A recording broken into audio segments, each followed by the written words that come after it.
തൊഴിലില്ലായ്മ നേരിടുന്നതിനായിരിക്കും മുൻഗണന എന്ന വാഗ്ദാനവുമായിട്ടാണ് നരേന്ദ്രമോദി അധികാരത്തിലേറിയത്. എന്നാൽ 8 കാർഷികേതര മേഖലകളിലായി ആകെ 2.5 ലക്ഷം പുതിയ തൊഴിലവസരങ്ങൾ മാത്രമാണ് ഉണ്ടായതെന്നാണ് സർക്കാർ കണക്കുകൾ പറയുന്നത്. തൊഴിലുറപ്പ് പദ്ധതിയും കീഴിലും അവസരങ്ങൾ കുറഞ്ഞുവെന്നാണ് റിപ്പോർട്ട്. എന്നാൽ രാജ്യത്താകമാനം 1.5 ലക്ഷം ദിവസക്കൂലിക്കാർക്ക് തൊഴിൽ നഷ്ടപ്പെട്ടുവെന്ന് സർക്കാരിന്റെ ലേബർ ബ്യൂറോ പുറത്തുവിട്ട കണക്കുകൾ പറയുന്നു. ഇൻഫർമേഷൻ ടെക്നോളജി, ഗതാഗതം, ഉൽപാദന മേഖലകൾ അടക്കം 8 മേഖലകളിലാണിത്. ചരക്ക് സേവന നികുതി പോലെ മുൻ സർക്കാരുകൾ കൊണ്ടുവന്ന പദ്ധതികൾ മുന്നോട്ട് കൊണ്ടുപോകാൻ സർക്കാർ തയ്യാറായത് നല്ല കാര്യമാണ്. ജൂലൈ 1 മുതൽ ചരക്ക് സേവന നികുതി നടപ്പാക്കുമ്പോൾ രാജ്യമാകെ ഒറ്റ നികുതി നിലവിൽ വരും. വിലക്കയറ്റം പിടിച്ചു നിർത്താൻ കഴിഞ്ഞുവെന്ന് സർക്കാർ അവകാശപ്പെടുന്നു. അധികാരമേൽക്കുമ്പോൾ 9.5% വിലക്കയറ്റം. ഇക്കൊല്ലം ഫെബ്രുവരിയിൽ 3.7% കുറഞ്ഞുവെന്ന് സർക്കാർ കണക്കുകൾ അവകാശപ്പെടുന്നു. വളർച്ചാ നിരക്ക് പ്രതീക്ഷിച്ച പോലെ തന്നെയായിരിക്കും. ധനക്കമ്മി GDPയുടെ 3.2% നിജപ്പെടുത്തും. വ്യാപാര കമ്മി കുറഞ്ഞു വരുന്നു. വിദേശ നിക്ഷേപത്തിലും വർധന ഉണ്ടായെന്നാണ് കണക്ക്. വിദേശ നാണ്യശേഖരം തൃപ്തികരമാണെന്നും സർക്കാർ അവകാശപ്പെട്ടു. സാമ്പത്തിക രംഗത്ത് GST പോലുള്ള പരിഷ്കരണങ്ങൾക്കും സർക്കാർ തയ്യാറായിട്ടുണ്ട്. ലേബർ മിനിസ്ട്രിയുടെ എന്ന് പറഞ്ഞത് ലേബർ മിനിസ്ട്രി NSO റിപ്പോർട്ട് അനുസരിച്ചാണ്. NSO റിപ്പോർട്ടിൻ്റെ കണക്കുകളെന്ന് പറഞ്ഞാൽ നമുക്കെല്ലാവർക്കും അറിയാം 2 വർഷം പിന്നിലുള്ളതാണ്. ഈ NSO റിപ്പോർട്ട് ഇപ്പോൾ പറയുന്ന കണക്കെന്ന് പറഞ്ഞ് വാസ്തവത്തിൽ 3 വർഷം കഴിഞ്ഞ മോഡി സർക്കാരിൻ്റെ കണക്കല്ല. വാസ്തവത്തിൽ കഴിഞ്ഞ 2 വർഷത്തിന് മുൻപുള്ള ഇതാണ്. അതായത് അവർ ടാബ്ലറ്റ് ചെയ്യുന്നതിന് വേണ്ടി തന്നെ അവർക്ക് 2 വർഷം എടുക്കും. 8 नवंबर 2016 की रात्रि को 12 बजे से वर्तमान में जारी 500 रुपये और 1000 रुपये के करेंसी नोट लीगल टेंडर नहीं रहेंगे. കഴിഞ്ഞ കൊല്ലം അവസാനിച്ചത് 1000-ന്റെയും 500-ന്റെയും നോട്ടുകൾ അസാധുവാക്കിയെന്ന പ്രഖ്യാപനവുമായിട്ടാണ്.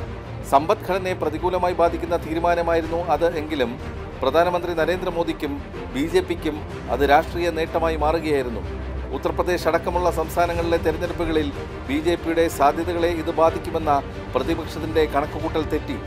നോട്ട് അസാധുവാക്കൽ കള്ളപ്പണത്തിനെതിരെയുള്ള പോരാട്ടമാണെന്ന മോദിയുടെ പ്രഖ്യാപനത്തിനൊപ്പം നിൽക്കാനാണ് ജനങ്ങൾ തയ്യാറായത്. ഇന്ത്യയിലെ മുഴുവൻ ജനങ്ങളെ ഇതുപോലെ പീഡിപ്പിച്ചിട്ടൊരു കാലമില്ല. ഇത് നമ്മുടെ സമ്പദ്ഘടന മേലും പ്രത്യാഘാതങ്ങൾ സൃഷ്ടിച്ചിട്ടുണ്ട്. ഞാൻ ഇന്ന് കേന്ദ്ര സർക്കാർക്ക് പുറത്തുവിടുന്ന ദേശീയ വരുമാന കണക്കുകളിൽ എനിക്ക് പൂർണ്ണ വിശ്വാസമില്ല. നമുക്ക് കുറച്ച് കഴിഞ്ഞ് വിധി പ്രസ്താവിക്കാം. പക്ഷെ ഒരു കാര്യം വളരെ വ്യക്തമാണ്. ഞാനീ പറഞ്ഞതല്ല ഇന്ത്യയിലെ ജനങ്ങൾ വിശ്വസിക്കുന്നത്. അത് മോഡി പറഞ്ഞ ഒരു വ്യാഖ്യാനമുണ്ട്. അത് പറഞ്ഞ് ഫലിപ്പിക്കാൻ പറ്റിയിട്ടുണ്ട്. ആ പണക്കാരൻ കരയും. അതിനുവേണ്ടി നിങ്ങൾ സ്വപ്നം ത്യാഗം സഹിക്കണം. അതിന് പാവപ്പെട്ടവർ തയ്യാറായി. യഥാർത്ഥത്തിൽ അവർക്ക് ഇതിൻ്റെ ഒരു നേട്ടവുമില്ല. പണക്കാരൻ കരഞ്ഞിട്ടുമില്ല, പല്ലിച്ച് നടക്കുകയാണ്.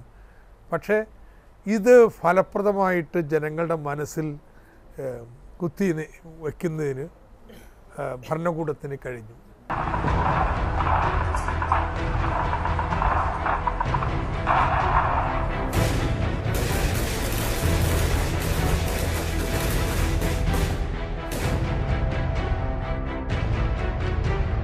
അതേസമയം നോട്ട് അസാധുവാക്കൽ ഭീകരപ്രവർത്തനങ്ങളെ തടയുമെന്ന സർക്കാരിന്റെ അവകാശവാദങ്ങളെ കാറ്റിൽ പറത്തുന്നതാണ് കശ്മീരിലും മറ്റും തുടരുന്ന സംഭവങ്ങൾ. പാക് അധീന കാശ്മീരിൽ നടത്തിയ മിന്നലാക്രമണത്തിന് ശേഷവും കശ്മീരിൽ ഭീകരപ്രവർത്തനങ്ങൾക്ക് കുറവില്ലെന്ന് കണക്കുകൾ സൂചിപ്പിക്കുന്നു. അതോടൊപ്പം സൈനിക ക്യാമ്പുകളെയും സൈനികരെയും ഭീകരർ ലക്ഷ്യമിടുകയും ചെയ്യുന്നു. 2 സൈനികരുടെ തലയറുത്ത സംഭവത്തിന് മറുപടിയായി പാകിസ്ഥാന്റെ സൈനിക ക്യാമ്പുകൾ കഴിഞ്ഞ ദിവസം ഇന്ത്യൻ സൈന്യം തകർത്തു. താഴ്വരയിലെ പ്രതിഷേധങ്ങൾക്ക് പുത്തൻ മാനം നൽകി സ്കൂൾ വിദ്യാർത്ഥികളും സൈന്യത്തെ ആക്രമിക്കാനിറങ്ങിയത് ഞെട്ടിപ്പിക്കുന്നതാണ്. നക്സൽ ആക്രമണങ്ങളും പെരുകുന്ന സാഹചര്യമാണ് നിലവിലുള്ളത്. ഛത്തീസ്ഗഡിലെ സുക്മയിൽ CRPF സംഘത്തിന് നേരെ നടന്ന ആക്രമണം കേന്ദ്ര സംസ്ഥാന സർക്കാരുകളുടെ വീഴ്ചയുടെ ഉദാഹരണം മാത്രം. ആഭ്യന്തര സുരക്ഷാ രംഗത്ത് കാര്യക്ഷമമായ ഇടപെടലുകൾ നടത്തുന്നതിൽ കിണഞ്ഞു ശ്രമിക്കുന്ന സർക്കാരിന് എവിടെയൊക്കെയോ പിഴയ്ക്കുന്നു. കാശ്മീരിലെ എത്രയേറെ സൈനിക ഭടന്മാർ, എത്രയേറെ സിവിലിയന്മാർ ഓരോ ദിവസവും കൊല്ലപ്പെട്ടുകൊണ്ടിരിക്കുന്നു. ഇതിങ്ങനെ പോയാൽ എന്താ കാശ്മീരിൽ ഉണ്ടാകാൻ വേണ്ടി പോകുന്നത്? ഈ ഗവൺമെന്റ് പോളിസി എന്താണ്? ആകെപ്പാടെ നടക്കുന്നു എന്ന് പറയുന്നത് കാശ്മീരിൽ മാത്രമാണ്. കാശ്മീർ ഒരു പ്രത്യേക രീതിയിൽ ഉള്ള പ്രശ്നങ്ങളുള്ള ഒരു സംസ്ഥാനമാണ്. അവിടെ ഇത് തീവ്രവാദികളായാലും ശരി, നുഴഞ്ഞുകയറ്റക്കാരാണെങ്കിലും ശരി, പാകിസ്ഥാൻ്റെ ഒത്താശയോടുകൂടി ചെയ്യുന്ന പലതരത്തിലുള്ള വികൃതികളാണെങ്കിലും ശരി, ഇതെല്ലാം നോക്കിക്കഴിഞ്ഞാൽ ഇത് പക്ഷേ completely confined to few districts അത്രയും ആക്കി മാറ്റാൻ ഈ സർക്കാരിന് കഴിഞ്ഞു. കോഓപ്പറേറ്റീവ് ഫെഡറലിസം ആയിരിക്കും നയമെന്നായിരുന്നു അധികാരത്തിലേറിയ നാളുകളിൽ സർക്കാരിന്റെ വാദം.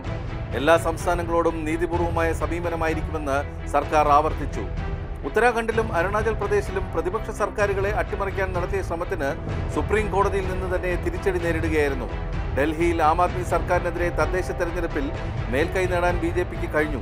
എന്നാൽ സംസ്ഥാന സർക്കാരുമായി തുടരുന്ന തർക്കം അടുത്തൊന്നും തന്നെ തീരുന്ന ലക്ഷണമില്ല. അധികാരത്തിലേറുമ്പോൾ അയൽരാജ്യങ്ങളുമായുള്ള ബന്ധം മെച്ചപ്പെടുത്തുന്നതിന് മുൻഗണന നൽകുമെന്നാണ് പ്രധാനമന്ത്രി നരേന്ദ്രമോദി പറഞ്ഞത്. ചൈനീസ് പ്രസിഡന്റ് സി ജിൻപിങ്ങുമായി സബർമതി തീരത്തെ ആട്ടുകട്ടിലിൽ ആടിയും പാകിസ്ഥാൻ പ്രധാനമന്ത്രി നവാസ് ഷെരീഫിന്റെ ചെറുമകളുടെ വിവാഹത്തിന് അപ്രതീക്ഷിതമായി ലാഹോറിൽ പറന്നിറങ്ങിയും കാഴ്ചവിരുന്നൊരുക്കിയിരുന്നു നരേന്ദ്രമോദി. എന്നാൽ 3 കൊല്ലത്തിനിപ്പുറം ഇരു രാജ്യങ്ങളും തമ്മിലുള്ള ബന്ധം വഷളായി കഴിഞ്ഞു. കുൽഭൂഷൺ ജാദവിന്റെ മോചനവുമായി ബന്ധപ്പെട്ട കൊമ്പുകോർക്കൽ അന്താരാഷ്ട്ര നീതിന്യായ കോടതിയിലാണ് നടക്കുന്നത്. ആണവോർജ്ജ സഹകരണ ഗ്രൂപ്പിൽ ഇന്ത്യയുടെ അംഗത്വത്തെ എതിർക്കുന്ന ചൈനയെ പ്രകോപിപ്പിക്കാൻ ഇന്ത്യ അടുത്തിടെ ദലൈലാമയെ അരുണാചൽ പ്രദേശിൽ സന്ദർശനത്തിന് ഇറക്കി. ഇത് ചൈനയെ തെല്ലൊന്നുമല്ല ചൊടിപ്പിച്ചത്. സർക്കാരിന്റെ പാക് ചൈന നയം പിഴച്ചുപോ എന്ന് പരിശോധിക്കേണ്ടതുണ്ട്. എനിക്ക് തോന്നുന്നത് ഒരു തുടർച്ചയായിട്ടും കൃത്യമായിട്ടും ഒരു പാകിസ്ഥാൻ പോളിസി ഗവൺമെൻറ് ഉണ്ടായിരുന്നില്ല. അതിന് ഉദാഹരണമായിട്ട് പറയേണ്ടത് മുൻ 10-15 വർഷമായിട്ട് ഒരു ഇൻക്രിമെൻ്റലിസമായിരുന്നു ഇന്ത്യയുടെ പാകിസ്ഥാൻ പോളിസി എന്ന് പറയുന്നത്. അതായത് സ്റ്റെപ്പ് ബൈ സ്റ്റെപ്പായിട്ട് മുന്നോട്ട് പോവുക.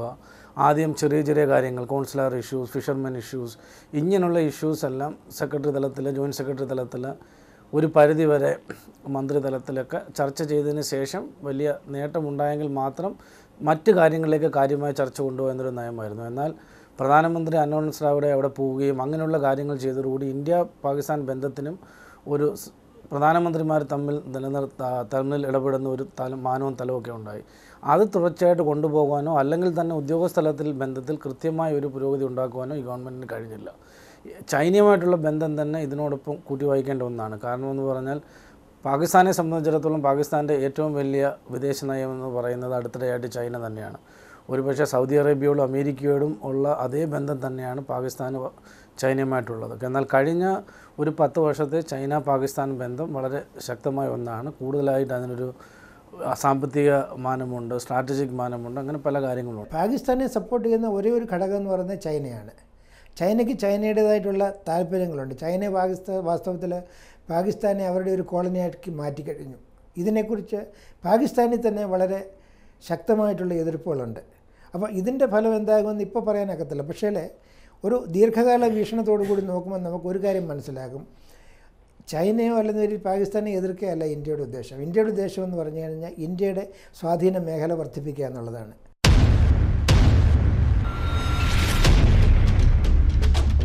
മോദിയുടെ 3 കൊല്ലം പരിപാടിയിൽ ഒരു ഇടവേള കൂടി.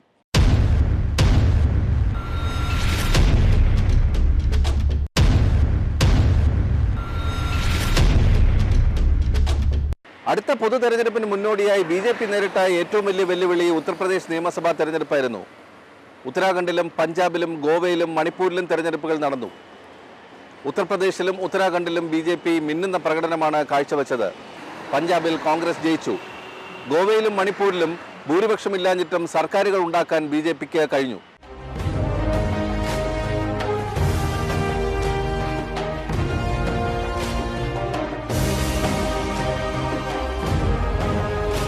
മറ്റേത് സംസ്ഥാനത്തെക്കാളും ഉത്തർപ്രദേശിലെ വിജയം BJPക്ക് നിർണായകമായിരുന്നു.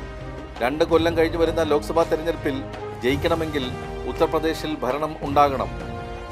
അതുമാത്രം പോരാ, ഇത്തവണ ഉത്തർപ്രദേശിൽ ജയിക്കാൻ സഹായിച്ച രാഷ്ട്രീയ സാമൂഹ്യ ചേരുവകളെല്ലാം തന്നെ 2019 പൊതു തെരഞ്ഞെടുപ്പിലും ആവശ്യമാണെന്ന തിരിച്ചറിവിൽ നിന്നാണ് യോഗി ആദിത്യനാഥിനെ മുഖ്യമന്ത്രിയാക്കാനുള്ള തീരുമാനം. സാമൂഹികമായ അസഹിഷ്ണുതയുടേതായ ഒരു സാഹചര്യം യോഗി ആദിത്യനാഥ് UPയിൽ തിരഞ്ഞെടുക്കപ്പെട്ടതോടുകൂടി അത്തരത്തിലുള്ള ഒരു അജണ്ട അടുത്ത തെരഞ്ഞെടുപ്പിൽ അനായാസം മുന്നോട്ട് വയ്ക്കാം എന്നുള്ള ഒരു സ്ഥിതി BJPയെ നയിക്കുന്നവർക്കും വന്നു ചേർന്നിരിക്കുന്നു എന്നുള്ളതാണ് ശരി. ഇതുവരെ ഉണ്ടായിരുന്ന ചുറ്റുപാട് ഏത് തെരഞ്ഞെടുപ്പും ഒരർത്ഥത്തിൽ വലിയൊരർത്ഥത്തിൽ മതനിരപേക്ഷ സങ്കല്പങ്ങളിൽ, ജനാധിപത്യ സങ്കല്പങ്ങളിൽ അടിയുറച്ചു നിന്നുകൊണ്ടുള്ളതായിരുന്നു. പക്ഷേ UP തെരഞ്ഞെടുപ്പ് അതിൻ്റെ ഒരു ചിത്രം തന്നെ മാറ്റിമറിച്ച് കളഞ്ഞു. മതരാഷ്ട്രീയം, വിവിധ ജാതി വിഭാഗങ്ങളെ കേന്ദ്രീകരിച്ചുകൊണ്ട് അതിനെ ഒന്നിപ്പിച്ചുകൊണ്ടുള്ള ഒരു മതരാഷ്ട്രീയത്തിലേക്ക് BJP അതിൻ്റെ രാഷ്ട്രീയം മാറ്റിക്കളഞ്ഞു. മതരാഷ്ട്രീയത്തിലേക്ക് വന്നതോടുകൂടി ഒരു ഹിന്ദു വികാരത്തെ കോയിൻ ചെയ്തെടുക്കാൻ BJPക്ക് കഴിയുന്നു. ആ ഹിന്ദു വികാരത്തെ കോയിൻ എടുക്കുന്നതാണ് നമ്മൾ UPയിൽ കണ്ടത്. വലിയ ഭൂരിപക്ഷത്തിൽ ആദിത്യനാഥ് അധികാരത്തിൽ വരികയും ചെയ്തു. പഞ്ചാബിൽ കോൺഗ്രസ് ആണ് വ്യക്തമായ വിജയം നേടിയത്. ഗോവയിൽ സീറ്റെണ്ണത്തിൽ രണ്ടാമതെത്തിയിട്ടും സർക്കാരുണ്ടാക്കാൻ BJPക്ക് സാധിച്ചു.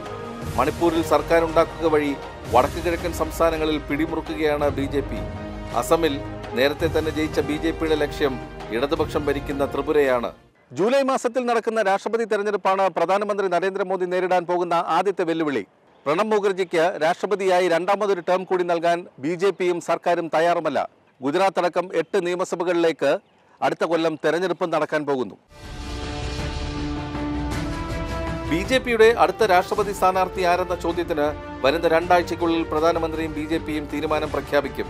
ലോക്സഭാ സ്പീക്കർ സുമിത്ര മഹാജൻ, സാമൂഹ്യക്ഷേമ മന്ത്രി തവർചന്ദ് ഗെഹ്ലോട്ട്, ജാർഖണ്ഡ് ഗവർണർ ദ്രൗപദി മുർമു തുടങ്ങിയവരുടെ പേരുകളാണ് ചർച്ച ചെയ്യപ്പെടുന്നത്. ഉപരാഷ്ട്രപതി ഹമീദ് അൻസാരിയുടെ കാലാവധിയും തീരുന്നു. ഒരു ദളിതനെ രാഷ്ട്രപതിയും ദക്ഷിണേന്ത്യയിൽ നിന്നുള്ള ഒരാളെ ഉപരാഷ്ട്രപതിയുമാക്കാനുള്ള ആലോചനയാണ് പാർട്ടിയിലുള്ളത്. ഉപരാഷ്ട്രപതി സ്ഥാനത്തേക്ക് മന്ത്രി വെങ്കയ്യ നായിഡുവിന്റെ പേരാണ് പറഞ്ഞു കേൾക്കുന്നത്.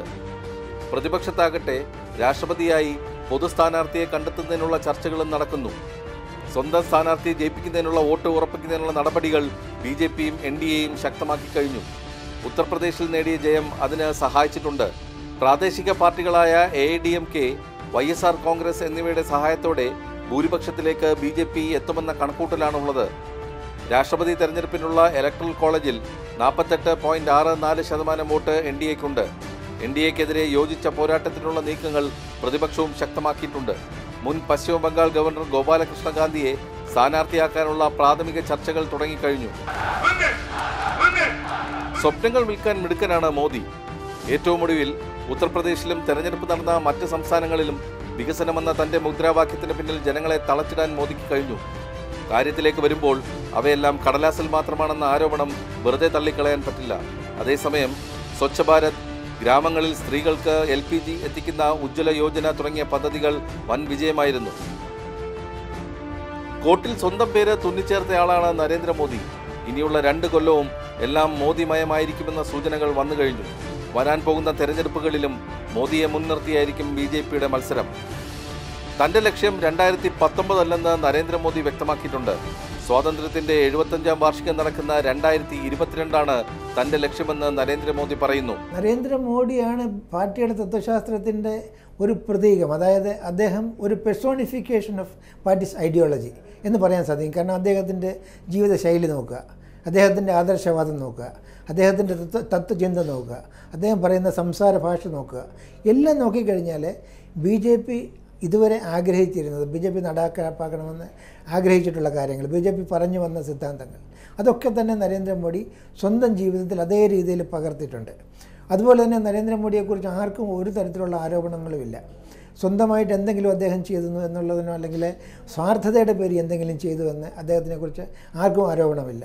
18 മണിക്കൂർ ജോലി ചെയ്യുന്ന, വളരെ ആക്റ്റീവായിട്ട് പ്രവർത്തിക്കുന്ന ഒരു പ്രധാനമന്ത്രി, അതുപോലെ രാജ്യത്തെ മുഖ്യ സേവകനായിട്ട് ഞാൻ പ്രവർത്തിക്കുമെന്ന് പറഞ്ഞിട്ട് അതേ രീതിയിൽ തന്നെ കഴിഞ്ഞ 3 വർഷമായിട്ട് കണ്ടിന്യൂസ് ആയിട്ട് പ്രവർത്തിക്കുന്ന ഒരു മനുഷ്യന്, അതുപോലെ രാജ്യത്തിൻ്റെ ഒരു നാണയം പോലും ആരും കക്കാൻ അനുവദിക്കത്തില്ല എന്ന് പറഞ്ഞ മനുഷ്യന്, അദ്ദേഹം പറഞ്ഞ വാക്കുകൾക്ക് അനുകൂലമായ രീതിയിൽ പ്രവർത്തിക്കാനും അങ്ങനെ ഒരു ഭരണം നടത്താനും കഴിഞ്ഞു. ഇതെന്ന് പറഞ്ഞു കഴിഞ്ഞാൽ BJPയെ സംബന്ധിച്ചിടത്തോളം വളരെ ഒരു നല്ല മാതൃക ജനങ്ങളുടെ മുന്നിൽ സൃഷ്ടിക്കാൻ സാധിച്ചു. നരേന്ദ്രമോദി ഗവേണൻസിൻ്റെ ഒരു നല്ല മോഡലായിട്ട് മാറി.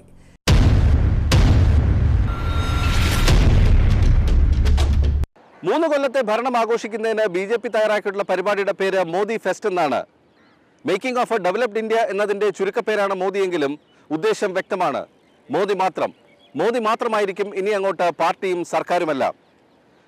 ഇന്ത്യ എന്നാൽ ഇന്ദിരയെന്നും ഇന്ദിര എന്നാൽ ഇന്ത്യ എന്നുമുള്ള മുദ്രാവാക്യം കോൺഗ്രസ് എന്ന പാർട്ടിയെ എവിടെ എത്തിച്ചു എന്ന് BJPക്കാർ ഓർക്കുന്നത് നന്ന്. 3 കൊല്ലം പൂർത്തിയാക്കുന്ന കേന്ദ്ര സർക്കാരിന്റെ പ്രവർത്തനങ്ങളുമായി ബന്ധപ്പെട്ട പ്രത്യേക പരിപാടി അവസാനിക്കുന്നു. നന്ദി, നമസ്കാരം.